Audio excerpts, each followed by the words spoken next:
Kathy and Bobby are about to have a very busy day. Hello and welcome. Welcome to Input English. In this episode, when Bobby came down to breakfast, he looked pretty miserable. His eyes were red and he was complaining to his mom about how itchy his eyes were all night. He said he didn't sleep very well because of his eye symptoms. Kathy took a quick look at him and realized that he probably has pink eye. No one else in the family was sick, and she asked Bobby if he had any other symptoms. Did he feel sick otherwise? And he said no. Ordinarily, having a child with pink eye, she would just keep him home from school, and that would be all that was necessary. But because Bobby is so miserable with his symptoms, and because he didn't sleep last night, she thinks that maybe she should take him to see Dr. Ferguson. She explained that to Bobby, and upon hearing that he was going to be going to the doctor's office, he was not thrilled because Bobby associates going to the doctor's office with getting shots, and he doesn't like shots, no. The first thing Kathy did was get breakfast for the rest of the family because they need to get off to work and off to school.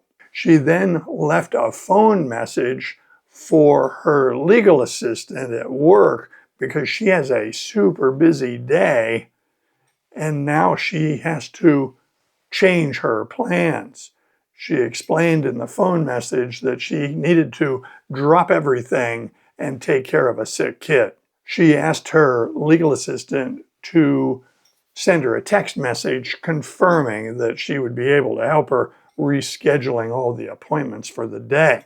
She then glanced at the time and realized that the doctor's office was not yet open, but it would be open shortly. After Robert went off to work and Craig went off to school, it was just Bobby and Kathy. Shortly, the time for the office to open came, so she called Dr. Ferguson's office and asked if she could bring Bobby in. They said, sure, bring him right in. We can see him immediately. Dr. Ferguson is a young doctor who has been practicing in this town for about 5 years. He is a family physician, but he has interest in sports medicine. So he has additional training and certification as a sports medicine doctor. What that means is he takes care of injured athletes and he goes to the high school football games at Oakmont High School when they're at home. He does not go to the away games, but he covers all the home games. When Dr. Ferguson goes to the football games, he is on the sidelines with the coaches and the players right next to the field. That way, if someone is injured, he is right there ready to help. When he goes to the football games, he takes a kit. He has all his supplies in a case like this one, which we would refer to as a tackle box. And his tackle box is full of splints and elastic bandages, dressing material. He even has the supplies necessary to suture a cut. If a player has a cut, he can actually clean it and suture it right there at the football game. He has done this for players. So now that Kathy has secured an appointment, it was time to go out to the car. She and Bobby went out to the car. Once he was in the passenger seat, she proceeded around behind the car to get into the driver's seat. When she was walking around the car, she saw that in front of the neighbor's house was a small rental truck, typical for people moving furniture, etc. And next to that rental truck was the neighbor, Mr. Harper. He was standing there talking to a fellow who was helping him load things into the truck. She knew that Mr. Harper was moving out, so she took this opportunity to walk over and ask him how he was doing. He reported that they were almost done and that he would be completely gone within a couple of hours. She asked where he was moving to, but he didn't really give her a straight answer. He said, "I'm not really sure. I have a short-term rental for a few weeks and I'll have to see. I'm not sure where I'm going to end up." She wished him well and headed back to the car. As she was walking to the car, she noted how unsatisfied she was with his non-specific, perhaps coy answer. Why wouldn't he tell her where he was moving to? Oh well.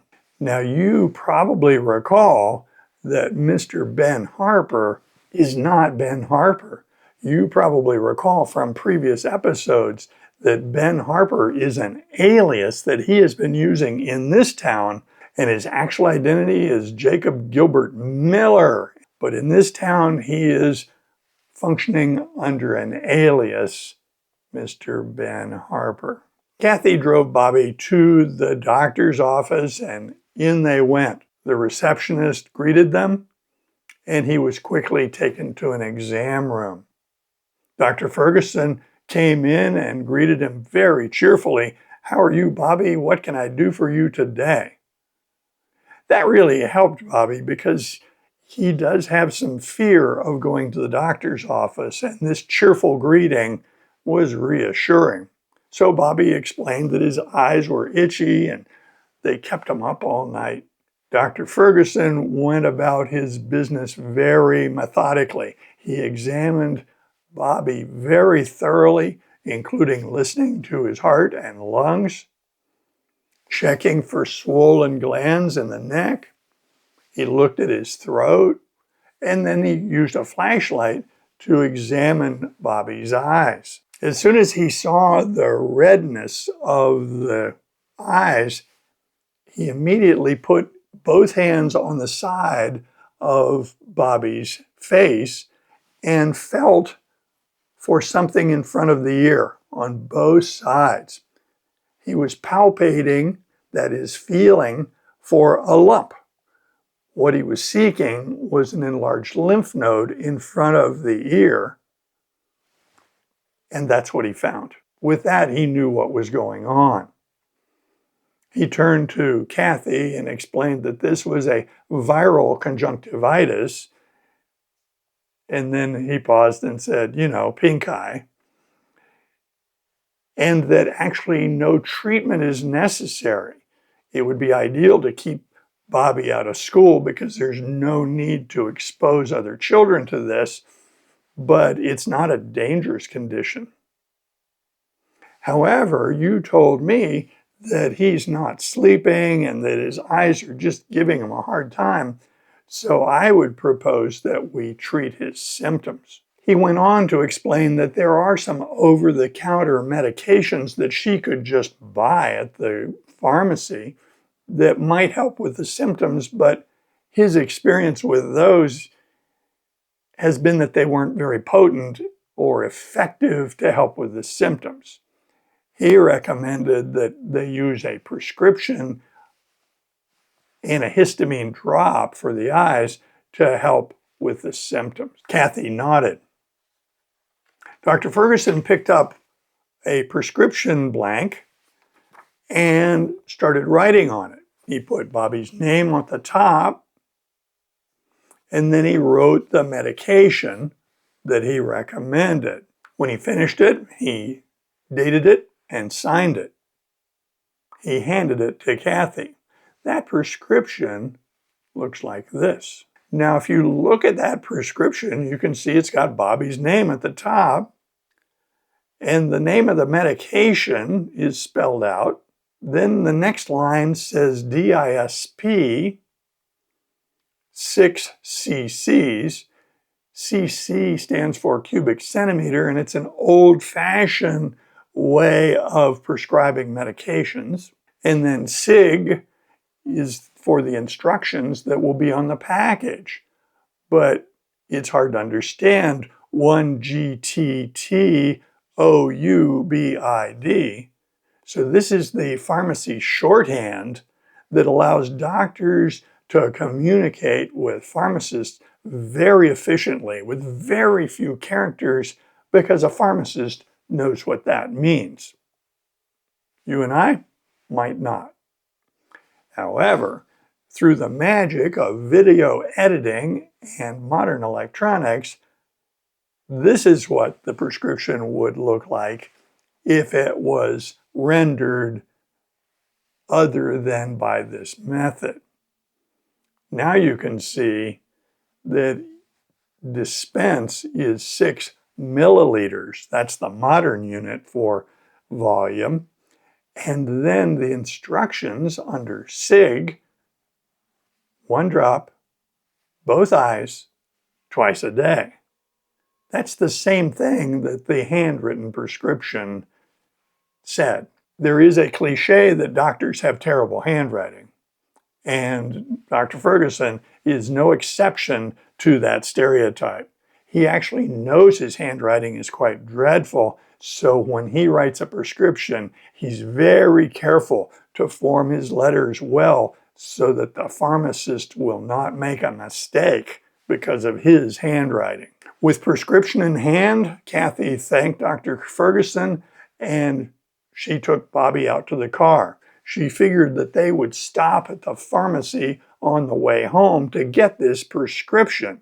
When they arrived at the pharmacy, they went in and presented the prescription to the pharmacy assistant. She used the computer to verify Bobby's identity and the insurance, and then she entered this prescription into the pharmacy's computer system. She told Kathy it would take a few minutes and that she would call her name when the prescription is ready. A few minutes later, the prescription was ready, and the pharmacy assistant offered Kathy a consultation with the pharmacist to discuss how to use these eye drops. Kathy looked at the package and saw the clear instructions printed on the front and declined the consultation. This looked pretty simple to her.